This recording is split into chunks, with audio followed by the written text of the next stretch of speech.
Bonjour et bienvenue dans ce nouvel épisode de Escale Positive, l'actualité positive autour de la fibromyalgie. On espère que vous avez passé un agréable été et comme d'habitude, on n'oublie pas de liker la vidéo, de liker la page et de partager. Première actualité scientifique. Et pour une fois, on ne vit pas dans un pays, on file dans 7 pays à la fois. L'Islande, le Canada, la Finlande, les États-Unis, le Royaume-Uni, le Danemark et l'Estonie. 53 chercheuses et chercheurs qui travaillent ensemble. Le 28 juillet, la revue Nature Medicine, médecine de la nature en français, l'une des plus grandes revues médicales du monde, a publié la plus grande étude génétique jamais réalisée sur la fibromyalgie. Les chiffres, accrochez-vous, 2 563 000 personnes analysées, dont 54 629 qui vivent avec la fibromyalgie. Les résultats, ils ont identifié 26 régions de notre ADN associées au risque de développer une fibromyalgie. Et surtout, ces gènes-là sont actifs dans le cerveau et dans le système nerveux, pas dans le système immunitaire. Pourquoi c'est positif? Je vais vous citer un des auteurs, Michael Weinberg, à Toronto. Je cite: « Pendant des décennies, on a minimisé la parole des patients et on leur a dit que leur douleur était simplement psychologique. Le résultat confirme que cette condition a une base biologique claire. Ce n'est plus une opinion,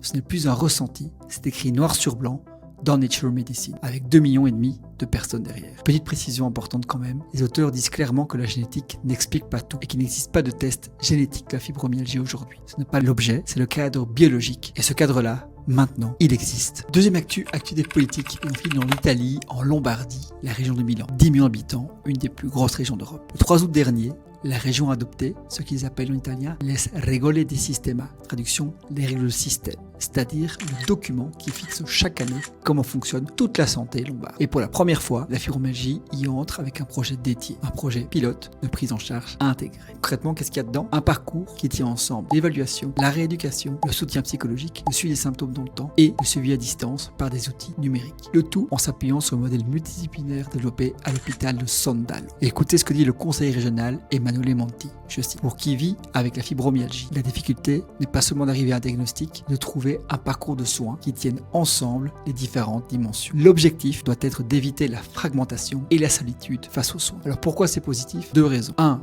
Éviter la solitude face aux soins, c'est un élu régional qui dit ça dans un texte officiel. Et 2. La délibération dit explicitement qu'on cherche un modèle reproductible. Autrement dit, la Lombardie ne travaille pas que pour la Lombardie. Et ça, on aimerait beaucoup le voir arriver en France, en Suisse et en Belgique. Troisième actualité médicale. Et on traverse l'Atlantique direction le Brésil, à Dourados, dans l'état du Mato Grosso do Sul. Une équipe de l'université fédérale de Grande Dourados vient de publier dans la revue Omics, une revue de biologie intégrative, un travail vraiment intéressant. Ce qu'ils ont fait, c'est reprendre plusieurs bases de données publiques sur l'expression des gènes chez les personnes vivant avec la fibromyalgie. L'expression des gènes, c'est simple. C'est quels gènes sont allumés, quels gènes sont éteints et à quelle intensité. Et ils ont trouvé deux axes bien distincts qu'on retrouve d'une étude à l'autre. Premier axe, l'axe inflammatoire immunitaire. Deuxième axe, un axe structurel qui concerne la matrice extracellulaire, c'est-à-dire le tissu de soutien qui entoure et relie nos cellules. Et là où ça devient vraiment intéressant, c'est la suite. Ils ont regardé ce qui se passait après un accompagnement en thérapie manuelle. Résultat, les gènes de l'inflammation baissent, les gènes de la structure remontent. Autrement dit, ces signaux ne sont pas figés, ils bougent.